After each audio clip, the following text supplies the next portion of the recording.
we're facing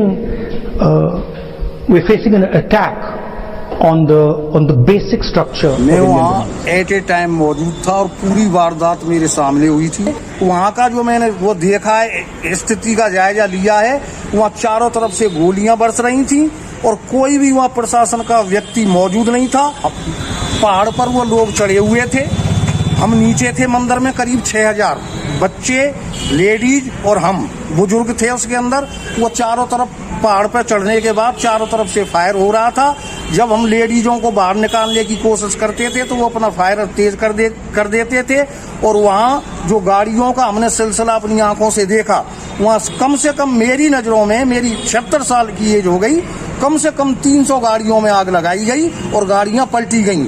जब हम वहां से निकलने की कोशिश कर रहे थे तो चश्मदीद मैंने वहां आदमियों का कत्ल होते हुए देखा, फरसाओं से काटे जा रहे थे। वो लाश कहाँ जा रही थी, कौन ले जा रहा था, इसके बारे में नहीं पता, क्योंकि हमें खुद अपनी सुरक्षा करनी थी। हम वहाँ ये देख रहे थे कि हम कैसे निकल के यहाँ से जाएं। ये मैंने स्थिति अपनी आंखों से वहाँ चश्मदीद देखी है। तो जैसे टीवी पर बता रहे हैं कि 1 या 2 लोग ही मरे हैं, तो आपके हिसाब से वहाँ पे कितने लोगों को ऐसा हताहत हुए हैं? मेरी नजरों में कम से कम बता रहा हूँ 50 आदमियों का कत्ल वहाँ हुआ है। और जो ये कह रहे हैं कि टीवी में एक भी वहाँ नहीं मिला है, तो मैं उनसे एक प्रश्न करना चाहता हूँ कि टीवी पर स्टेटमेंट देने वाले को क्या पता है, क्या हुआ वहाँ मौजूद था, क्या उसने सरेआम वहाँ की स्थिति देखी? मैंने स्वयं वहाँ देखा, मेरी माताएं बहनों की किस तरह से वहाँ दुर्गति हो रही थी, किस तरह से वहाँ हिसाब किताब किया जा रहा था, चारों तरफ से फायरिंग हो रही थी, कोई भी वहाँ पूछने वाला नहीं था, कोई प्रशासन नहीं था वहाँ। राहुल गांधी जी, सवाल है, डेमोक्रेसी अब खतरे में नहीं है?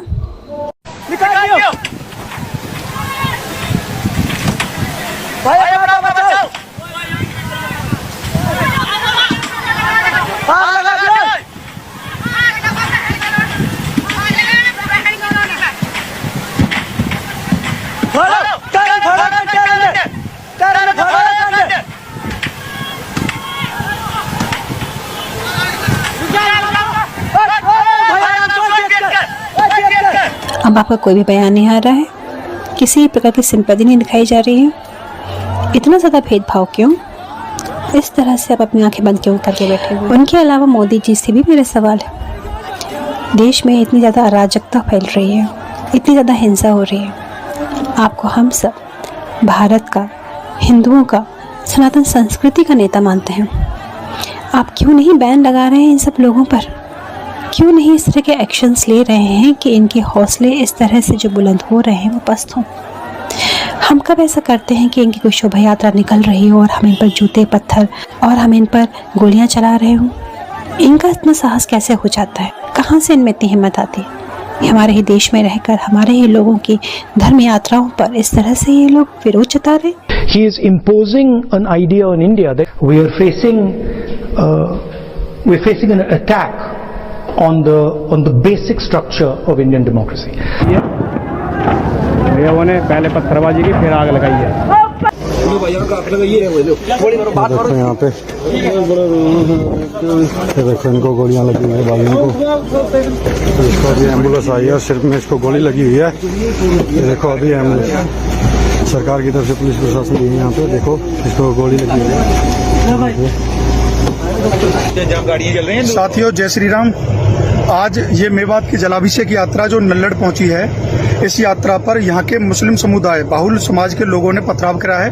कई गाड़ियां हमारी फूंक दी गई हैं, हमारे यात्रियों पर पथराव किया जा रहा है और महिलाओं को और हमारे बच्चों को गाड़ियों को बंधक बनाने का काम कर रहे हैं। प्रशासन हमारी रक्षा सुरक्षा करने में विफल हो रहा है। मेरा आप सभी साथियों से आग्रह है कि आप जितने भी हिंदू समाज के लोग मेरा मैसेज पाते हैं, इसको तुरंत वायरल भी करें और हमें यहाँ पर बचाव देने का। केवल एक तरफ से बताइए, आखिर तुम्हारे साथ में क्या हुआ था कल, क्या देखा आपने? मैं एक बार हाथ जोड़ना चाहता हूँ और अपने देश के 100 करोड़ या 110 करोड़ लोग हैं ना भाई, मैं तुम्हारे पैर छूना चाहता हूँ भाई, तुम्हारे चरण अगर इस देश में है तो भैया मैं पैर छूना चाहता हूँ। अगर तुम हिंदू हो ना तो अपने आप को इन मुसलमानों से बचा लो। ये सब एक हैं, मैं खुल के बोल रहा हूँ, ये सब मुसलमान एक हैं। कोई मुसलमान बोले कि मैं ये हूँ, मैं वो हूँ, मैं इंसानियत नहीं। मेरे बच्चे को मौत के घाट उतार देते, मेरी गाड़ी रोकी गई, 50-100 कम से कम मुसलमानों ने मेरी गाड़ी पर चुपड़ गए, पथराव करा, ब्लैंक गोलियां चला रहे हैं कट्टों से। हमने देखा जब कश्मीर फाइल मूवी देखी थी ना हमने, तो हमारा खून खून ना खोल गया था हमारा उस टाइम। लेकिन जब हमारे ऊपर भी थी ना, तो मुझे पता है मैंने उस नन्हे से 1.5 साल के बच्चे को कैसे बचाया है। मैं मर जाता, मेरा बच्चा मर जाता, या मेरी वाइफ मर जाती, अगर भगवान मेरा राम अगर मुझे बचा देता ना, तो मैं इस देश के संविधान, इस देश के कानून को साइड में कर देता। अगर मेरा बच्चा मर जाता, जहां पर इस देश का संविधान हमारे बच्चों को और हमारे परिवार को और सनातन को नहीं बचा सकता, जहां पर ये पुलिस आर्मी और हमारे देश को नहीं बचा सकती, आईपीसी धारा ही नहीं बचा सकती, जहां पर पुलिस वालों पे गोली चल रही है, जहां पे बड़ी बड़ी अधिकारियों को मेवात जैसे एरिया में डंपरों से कुचल दिया जाता है, तो वहां पर इतनी बड़ी यात्रा हो रही थी, 1 से 1.5 लाख व्यक्तियों की, सनातनियों की पूजा करने जा रहे थे, आराध्य करने, अपने आराध्य भोले शंकर जी की।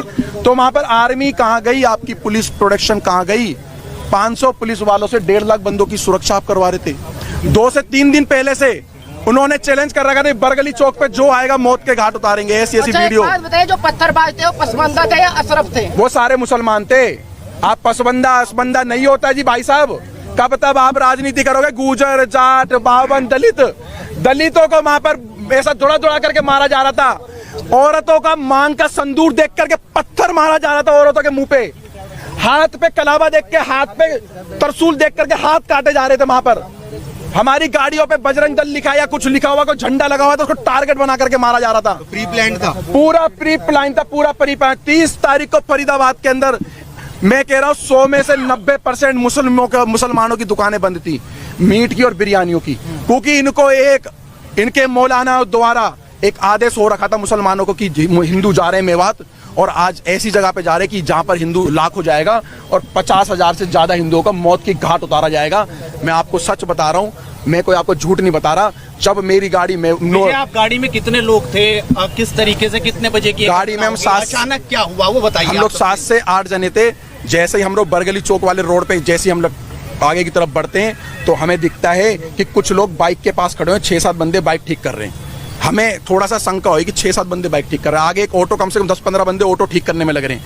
एक ट्रक, एक डंपर के आगे उन्होंने बाइक को लिटा रखा और ट्रक वाले की गरवान पकड़ रखी है। सब एक प्री प्लान था कि एक हवा बना रहा था कि भाई लगे किसी को कि हम लोग ये हादसे में खड़े हुए, लेकिन वो हादसे में नहीं थे। वो पूरा एक फ्रेम बना करके घेरने की इंतजार करते, जितने अंदर जा रहे हैं जाने दो। उसके बाद एक एक की लाश वहां से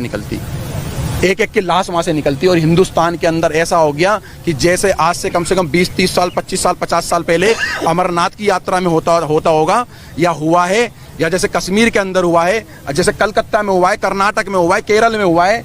आज हमें पर जब बीती तो हमें लगा कि सच में ये सब मुसलमान एक जैसे हैं। आज मुसलमानों को रोडों पे उतरना चाहिए। आज मुसलमान रोडों पे उतरे जो गंगा जमुना तहजीब की बात कर रहे हैं। आज मैं कह रहा हूं अपने मुसलमानों से, देश के मुसलमानों से, जो कहते हैं हम इस देश के नागरिक है, पहली बात तो तुम इस देश के किराएदार हो। मैं बोलूंगा क्योंकि मेरे बच्चे पे बात आ गई थी, मेरे बच्चे की ना ये मौत के कारण मेरी औरत से ये बोला गया चलो जल्दी उतरो। 7-8 जनों से ये बोला गया चलो उतरो नीचे गाड़ी से, लेकिन मैंने अपने एक्सीलेटर को पैर पे डाल करके और एक्सीलेटर का पे पंजा दबाया और अपनी गाड़ी को आगे बढ़ाया। 70 से ज्यादा गिरफ्तारी हुई है, क्या लग रहा है? 70 से ज्यादा लोग थे, लाखों आदमी इसके अंदर इन्वॉल्व है, लाखों आदमी। और मैं खट्टर साहब का, मैं बीजेपी का विरोध नहीं कर रहा, मैं कांग्रेस का विरोध नहीं कर रहा, मैं किसी पार्टी का विरोध नहीं कर रहा हूं। मैं साफ खट्टर साहब का विरोध करना चाह रहा हूं आपके चैनल के माध्यम से। लेकिन नहीं, मेरी बात सुन लो पत्रकार साहब। खट्टर साहब का एक बयान आया है कि हमने आधे घंटे या 1 घंटे के अंदर पुलिस भेज दी, सारा का सारा फेलियर और झूठ बातें। 3 घंटे तक उस मंदिर पे भी नहीं पहुंची थी, मंदिर के अंदर भी गोलियां चली। लेकर निकले कहाँ गए? बरगली चौक। अपने आप को, अपने बच्चे को, अपनी पत्नी को, जो लोग थे उनको बस भागते रहे। जहां पर हिम्मत टूटी वहां पेट्रोल पंप दिखा, पेट्रोल पंप में गाड़ी घुसेड़ दी। मैं उन अंकल जी का एहसान जिंदगी भर नहीं भूलूंगा, मेरे को और मेरे परिवार को, और उन्होंने मेरे पीछे बैठे हुए व्यक्ति को, जो किसी के बच्चे थे, किसी माँ के लाल थे, उनकी माँ की आंखों की टकटकियां लगी हुई थी। मैं वहां पे मेरे बच्चे गए और वहां पर हमला हो रहा है। उन अंकल का धन्यवाद करना चाहूंगा। अंकल ने बोला डरो मत, गाड़ी यहाँ लगाओ, किसी माई के लाल में दम नहीं है जो इस पेट्रोल पंप की सीमा पार कर जाए। पेट्रोल पंप पे आए और रेकी कर रहे थे बाइक और कार से पेट्रोल पंप के सामने कि हाँ यहाँ ये फंसे हुए ये सारे के सारे, और हमने भगवा, यही कपड़ा चेंज नहीं हुआ मेरा कल से, यही कपड़ा है मेरे पास, यही। इसको देख के टारगेट कर रहे थे कि अगर वो सारे का 200-250 की संख्या में आ जाते तो हमें पेट्रोल पंप पे ही मार देते, पेट्रोल पंप पे भी आग लगा देते। वो इस चीज को अंजाम देने वाले थे। पत्थर फेंकने वालों में महिलाएं भी शामिल थी क्या? पत्थर फेंकने वालों में महिलाओं का मेरे को नहीं पता, मैं झूठ बिल्कुल नहीं बोलूंगा। मैंने अपनी नहीं जी, किसी ने भी देखी हो मैं तथ्यों पे बोल रहा हूं, झूठ नहीं बोलूंगा। सारे के सारे 15 से 16 साल के बच्चे थे वहां पर, 15 से 16 साल के बच्चे थे, बूढ़े थे, पत्थर पकड़ा रहे थे बच्चों के हाथ में, फेंको इनके ऊपर। भारत के अंदर ये हाल कर दिया। अगर पुलिस और कानून और प्रशासन अगर हमारी रक्षा सुरक्षा नहीं कर सकता ना, तो हम स्वयं करेंगे, आप पीछे हट जाओ। वो 15 मिनट की धमकी देते थे, मैं कह रहा हूं 5 मिनट का मैं कह रहा हूं, तुम पीछे हट जाओ 5 मिनट के लिए। हम अपने देश में ही बता देंगे, इस भारत के अंदर ही बता देंगे हम अपने धर्म की कैसे रक्षा कर सकते हैं। इतना कायर बुजदिल समझ रखा है तुम लोगों ने हिंदुओं को, इतना कायर बुजदिल। और सारे पत्रकारों से हाथ जोड़ के निवेदन कर रहा हूं, सच दिखाना, झूठ मत दिखाना। ये दलाल पत्रकार, सोशल मीडिया के बड़े बड़े चैनल वाले ये बता रहे कि हमारे से क्या सुनी हो गई। हमारी सारी पद यात्रा गाड़ियों पे थी, और गाड़ियों पे 50 और 60 गाड़ी स्पीड, 50 और 60 की स्पीड में गाड़ियां चल रही है रोडों पे, हाईवे पर। भाई साहब 50-60 की स्पीड में क्या सुनी हो रही है? अरे नलाई को पढ़ाई भी करिए किसी स्कूल में, केजी, एलकेजी, यूकेजी, पहली, दूसरी, 10वीं, 12वीं, बीए कुछ कर रखी है। अनपढ़ो, इस देश के लोगों को बेवकूफ बना रहे हो तुम लोग। क्या सुनी हो रही है? पथराव कर रहे, गोलियां चला रहे, पुलिस पे गोलियां चला रहे, पुलिस को दंगा करके मारे, पुलिस की गाड़ियां चला रहे, थानों में आग लगा दिए। जहां पर पुलिस प्रशासन सेफ नहीं है, तो वहां पर पहले से हमें बताओ कि हम देश के कानून आपकी रक्षा नहीं कर सकते। गोली भी चली, मेरी गाड़ी पे गोली नहीं चली, मेरी गाड़ी के सामने से बिल्कुल गोली गई है, हवा में गोली फायर करी उन्होंने कट्टों से।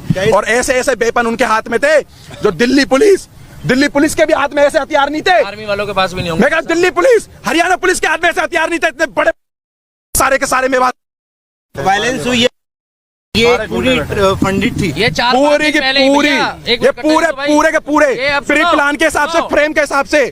और मैं अभी भी कहना चाहता हूं, अगर तुम्हारे अगल बगल में कोई मुसलमान किराए पे रहता है, कोई भी है, पूरा बाइकआउट करो, बहिष्कार करो, उनसे किराए पे कमरा खाली करवाओ, क्योंकि सबके सब एक हैं। उनकी मंशा क्या थी? उनकी मंशा ये थी, मारना चाहते तो सवेरे 5 बजे यात्रा चालू थी, 5 बजे भी पथराव कर सकते थे। उनकी मंशा ये थी, जितने अंदर घुस रहे हैं, जितने अंदर जा रहे हैं, जाने दो, उसके बाद इनकी लाशें निकालेंगे।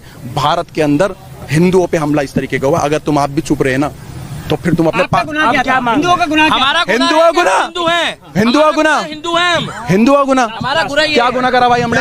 आराध्य, हाँ 47 वाला झंडा, 47 गुना कोई नहीं था भाई साहब। गुना ये था कि हम लोग प्रशासन के भरोसे पे रह गए।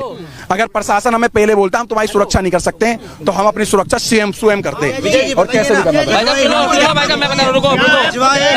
हाँ, गजवाए हिंद की ये स्टार्टिंग है इनकी, ये गजवाए हिंद करने की, एक इन्होंने डर का मॉल बनाने की सोचा कि हम देश के अंदर एक मॉल ऐसा क्रिएट करें कि डर का और भय का मॉल। कोई भी मुसलमान से डरने की जरूरत नहीं है। मैं विजय हिंदू ऐलान कर रहा हूँ, किसी भी मुसलमान से इस भारत के अंदर डरने की जरूरत नहीं है। किसी भी मुसलमान से, आपके बगल में 100 मुसलमान रहते हो, लाख मुसलमान रहते हो, डट के ही लड़ना है। जैसे हमारे भाई, हमारे बड़े पूर्वज भगत सिंह भाई भी लड़े थे, महाराणा प्रताप और पृथ्वीराज चौहान भी लड़े थे, उनके वंशीज हो भाई, उनके वंशीज हो भाई। मैं एक बात और बताइए, क्या लग रहा है सरकार से कार्रवाई की उम्मीद दिखाई दे रही है? क्योंकि मानव अधिकार की बात आ जाएगी, सुप्रीम कोर्ट आ जाएगा। मेरी बात सुनो, उनके हत्यारों को अभी तक जो है सजा। हाथ जोड़ के विनती है, मैं सारे अपने नालायक देश के सुप्रीम कोर्ट के जजों से बोलना चाहता हूँ, सारे देश के IAS IPS कमिश्नर DCP साहब से बोलना चाहता हूँ, अगर मेरा 1.5 साल का बच्चा मर जाता तो कौन सा जज मेरे बच्चे को लाके देता? आओ बताओ मेरे को, विजय हिंदू को बताओ, कौन सा जज आता मेरे बच्चों को मेरे को लौटाता? 1.5 साल के बच्चे को मौत के घाट उतार देते, तो मैं भी प्रशासन और संविधान को साइड में करके और चाहे मेरी जान चले जाती, मेरे बच्चे पे पथराव कर रहे थे ये लोग। जो महिलाएं फंसी हुई थी उनकी जांच की, महिलाओं पे गोली चलाई गई है, महिलाओं पे डंडे मारे गए, पत्थर मारे गए, महिलाओं के मुंह पे पत्थर मारे गए। मेरे पे नहीं, इस बात नहीं है, ये मेवात जैसी घटना के बाद नहीं है, मेवात जैसी घटना के बाद नहीं है। देखिए भाई साहब, देखिए सारे सवाल मैं आपको बता देता हूँ, शुरुआत कहाँ से हुई है। हम फरीदाबाद से जब निकले हैं अपने वाहन से, इनकी गाड़ी हमारे से आधा घंटा लगभग पीछे थी, आधे से पौन घंटा, किलोमीटर के हिसाब से नहीं बता सकता, मगर जिस समय हम लोग वहां से जा रहे थे, रास्ते में हमारी गाड़ी के पीछे 2-3 बाइक वाले लगातार चल रहे थे, जो फरीदाबाद से नूह और मेवात तक थे। हमें शक तो हो रहा था कि शायद हमारा पीछा करा जा रहा है, हमारी रेकी हो रही है। हमारी किसी भी हमारी किसी भी टीम के पास किसी तरीके का कोई भी ऐसा सामान और ऐसी चीजें नहीं थी। अगर होती तो हमारे पास महिलाओं और बच्चों को हम नहीं लेके जाते। केवल शोभा यात्रा थी जो पिछले कई वर्षों से वहां पर शोभा यात्रा चलाई जा रही है और शोभा यात्रा में जल चढ़ाया जाता है, पूजा पाठ करी जाती है और उसके बाद उन मंदिरों से अपने अपने स्थान वापस जाया जाता है। मगर वहां पर जिस तरीके से भीड़ थी, सबके कानों में छोटे वाले वो ईयरबड लगे थे। हमारी बाइकों के साथ भी जब हमारी बाइकें रुकी है, कुछ काफिले में 4-5 गाड़ियां रुकी है, हमारी गाड़ियों के साथ एक बाइक वाला रुक के गया है, जिसने ये बताया है, वहां पर सबने देखा है कि कुछ लोग यहां भी रुक गए हैं, भेजो। जब हमारे को बोला गया कि ना तो आप यहां से निकल जाओ, पीछे पत्थरबाजी हो चुकी है और मेरे पास एक वीडियो भी है जब हम लोग वहां से निकले हैं। मैं अभी वो क्लिप नहीं दिखा पा रहा मोबाइल में। उस वीडियो में उस व्यक्ति ने साफ बताया कि सर यहां से आप चले जाओ, वहां पर प्लान बन चुका है कि कुछ लोग आगे फंसे हुए हैं, वो आ रहे हैं। और वो व्यक्ति ने खुल के बताया, मगर मेरी बाइक का नंबर मत दिखाओ। दूसरी बात यह है, हमारे आसपास से पत्थरबाजी हुई है, वहां पर बुजुर्गों ने चलाए हैं, महिलाओं ने चलाए हैं। सबसे बड़ी बात यह है कि ये बच्चों को पहले टारगेट करते हैं, छोटे बच्चों को आगे लाते हैं जिससे उनकी जमानत हो जाए, उनको